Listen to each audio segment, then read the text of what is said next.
प्रधानजी, एका गोष्टीची आठवण करून द्यायची आहे. कशाची देवा? सारीपाटाच्या खेळासाठी बानूच्या वाड्यापर्यंत जे भुयार खोदलं गेलं आहे त्याची दारं बंद करायची आहे. ते कार्य मी केव्हाच केलं आहे आणि ते कुणाच्या दृष्टीस पडणार नाही अशी व्यवस्था देखील केली आहे. बानूला आता हा प्रश्न अस्वस्थ करत असेल की मी एवढे प्रयत्न करूनही तिचा पराभव का झाला.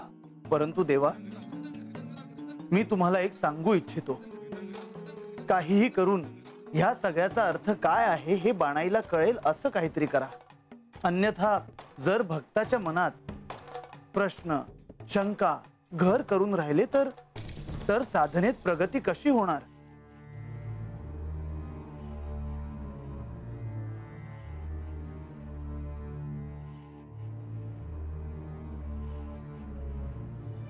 देवा,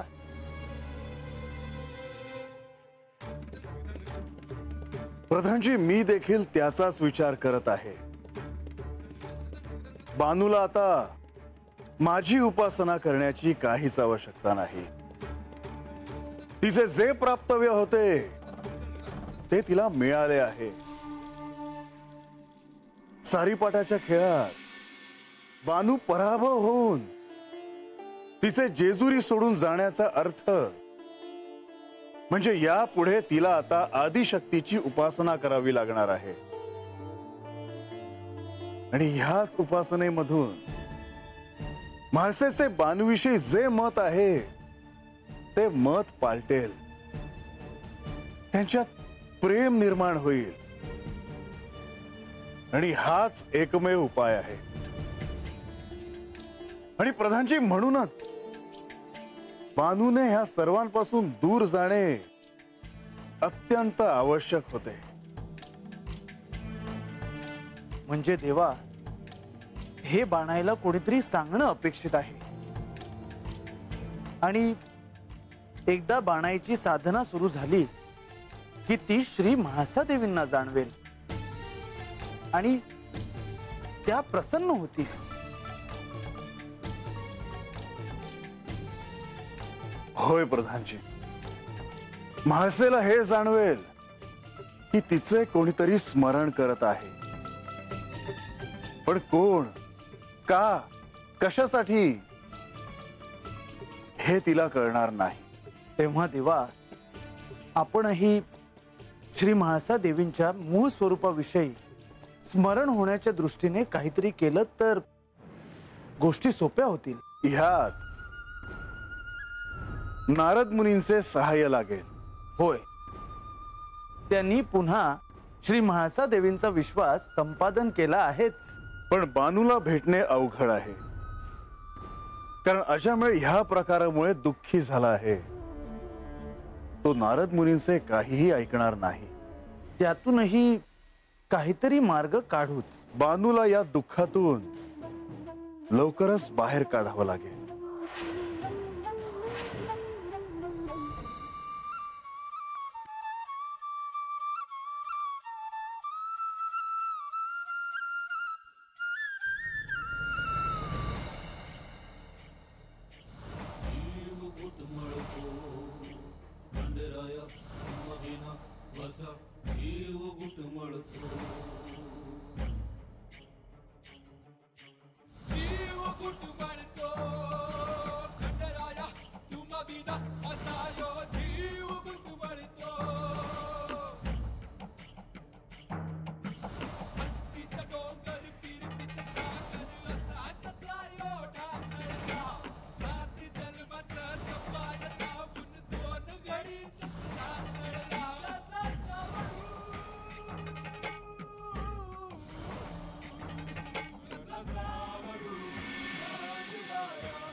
नारायण नारायण.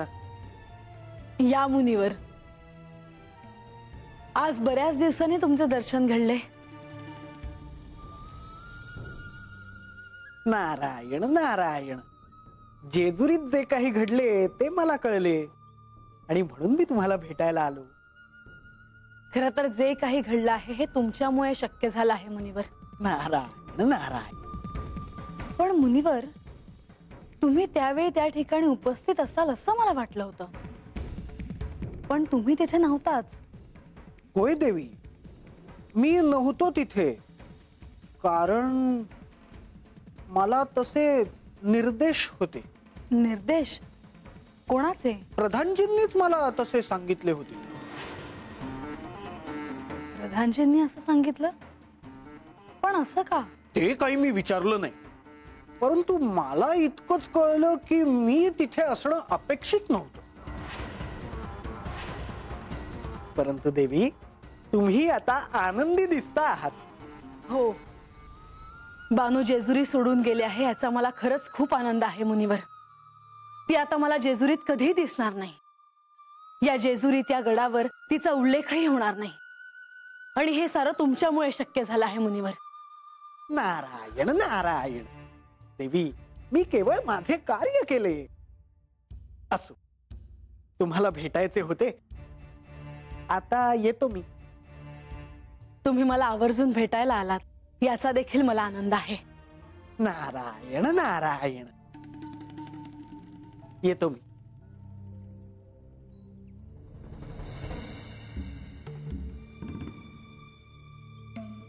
नारायण नारायण. काही सांगायचं होतं का?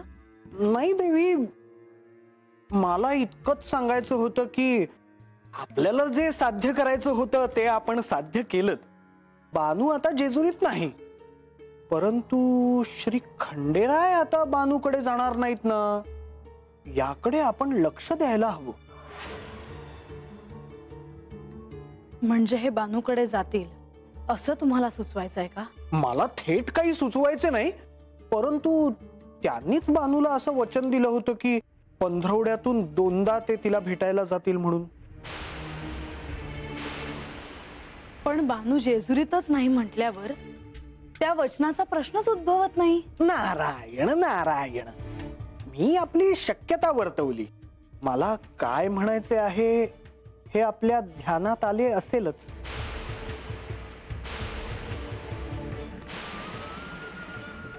येतो मी. नारायण नारायण. नक्की नारद मुनींना काय म्हणायचं आहे? ते असं का म्हणाले असतील?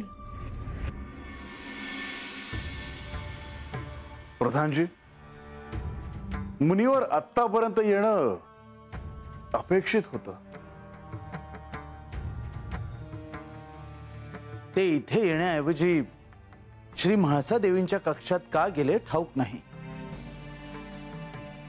येतील ते, मात्र मुनीवर कोणत्या वेळी काय करतील सांगता येत नाही.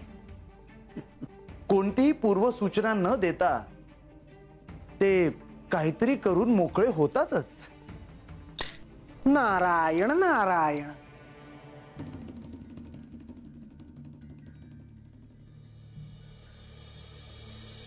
मुनीवर, आसन ग्रहण करावे. नारायण नारायण. समोर प्रत्यक्ष श्री विष्णू आणि श्री महेश उभे असताना मी आसन कसे ग्रहण करावे देवा? बर, मला सांगा, आपण इथं येणं अपेक्षित असताना थेट श्री म्हाळसा देवींच्या कक्षात का गेलात? सारीपाटाची घटना घडल्यानंतर देवींची भेट झाली नव्हती, म्हणून त्यांना भेटलो. नवीन कार्य सोपवायचं आहे. नारायण नारायण. मुनीवर, मी याआधी सांगितलं आहे की बानूने आता माझी भक्ती करणं थांबवावं. परंतु देवा, हे कसे शक्य आहे? बानू जिवंत आहे ती या भक्तीवरच. मुनिवर, आधी ऐकून तर घ्या. हो प्रभू, परंतु देवा, आपण बानूसाठी काहीतरी करावे. एक गुरु म्हणून तिच्या समोर कसे जायचे हा मला प्रश्न पडतो. मुनिवर, बानूवर मी प्रसन्न आहे. सारीपाटाच्या खेळात बानूला पराभव पत्करून चंदनपुरीला जाणे आवश्यक होते. महत्वाचं म्हणजे बानूला तिच्या मूळ स्वरूपाची ओळख करून देणे आवश्यक आहे आणि त्यासाठी तिला आदिशक्तीची उपासना करावी लागेल. नारायण नारायण, अद्भुत. सर्व मंगल मांगल्ये शिवे सर्वार्थ साधिके, शरण्ये त्र्यंबके गौरी, नारायणी नमोस्तुते. म्हणजे श्री म्हाळसा देवींचे मनही पालटेल आणि बानूला ती जयाद्री असल्याची ओळखही पटेल. अगदी योग्य बोललात मुनिवर. परंतु मला नेमके काय कार्य करायचे आहे? मुनिवर, मी तुम्हाला आदिशक्तीची गुप्त उपासना सांगेन. ती तुम्ही बानूला द्यावी. नारायण नारायण, हे कार्य मी करेनच देवा. परंतु देवा, आख्यानाचे काय? जे कार्य हाती घेतले होते तेही पूर्ण करणे आवश्यक आहे. मुनिवर, गडावर पुन्हा आख्यान होईल. परंतु देवा, आख्यानाचा नियम असा ठरवला होता की श्री म्हाळसा देवी आणि बानू या दोघीही असतील तरच आख्यान होऊ शकेल. परंतु देवा, बानूच नसेल तर हे आख्यान कसे होईल?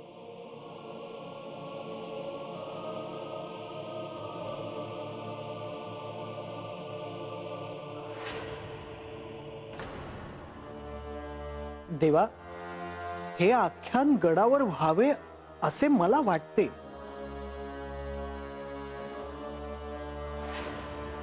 हे आख्यान मल्हारी चरित्र सांगण्यासाठी आहे आणि त्यातून ज्ञान मिळवण्यासाठी आहे. परंतु गडावर बानू नाही, त्यामुळे ती यापासून वंचित नाही का राहणार? आणि हा तिच्यावर अन्याय नाही का होणार? मुनिवर, हे आपण काय बोलता आहात? देवा बाणाईवर अन्याय होऊ देतील का? मुनिवर, गडावर आख्यान होईल आणि बानूला हे आख्यान केवळ श्रवणच नाही तर पाहता देखील येईल. परंतु ते कसे देवा? मुनिवर, इंद्रदेवानी कल्पवृक्षाकडून जो दिव्य करंडा बानूसाठी मागून घेतला आहे त्याचा आता उपयोग इथे होईल. नारायण नारायण.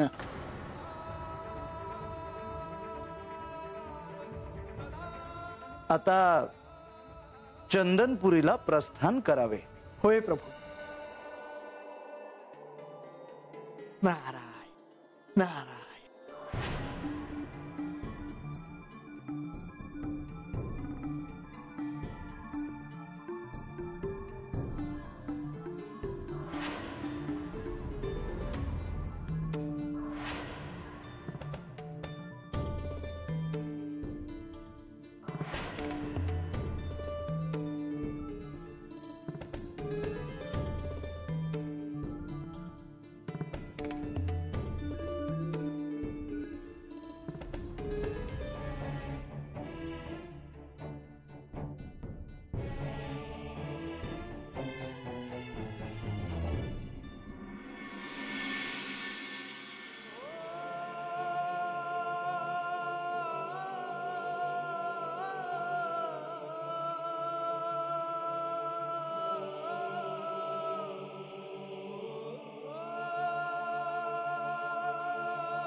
बानू,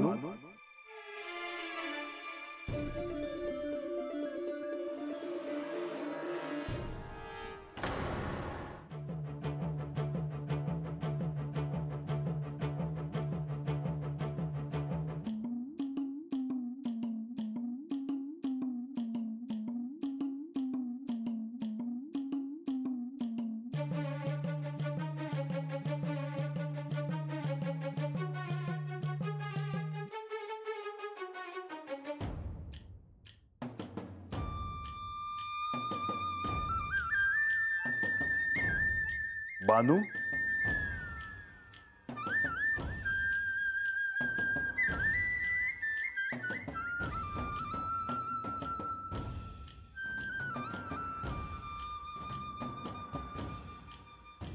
बानू, आधी डोळे पुस.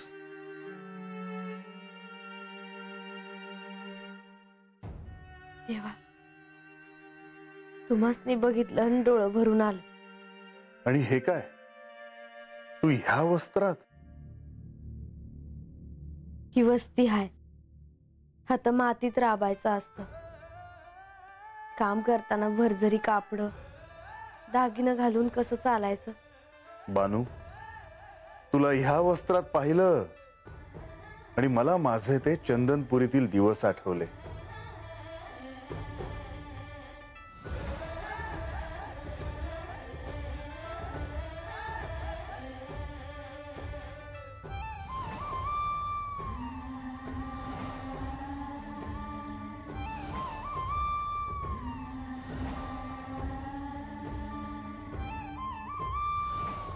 वय काय दिस होत ते.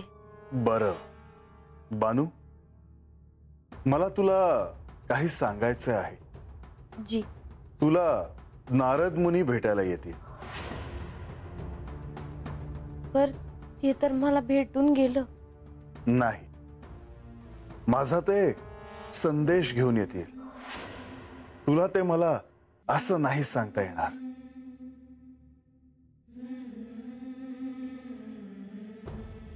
बानू, तू काही बोलत का नाहीस? काय झालं? देवा, तुम्हासनी राग नाही ना येणार? मी एक सांगू? मी तुझ्यावर कसा रागवेन? बाला नाही आवडायचं महाराज हाता आल्याला. बर, तू चिंता नको करूस. मी पाहतो काय करायचं ते. काळजी घे. आपण नंतर बोलू. जी.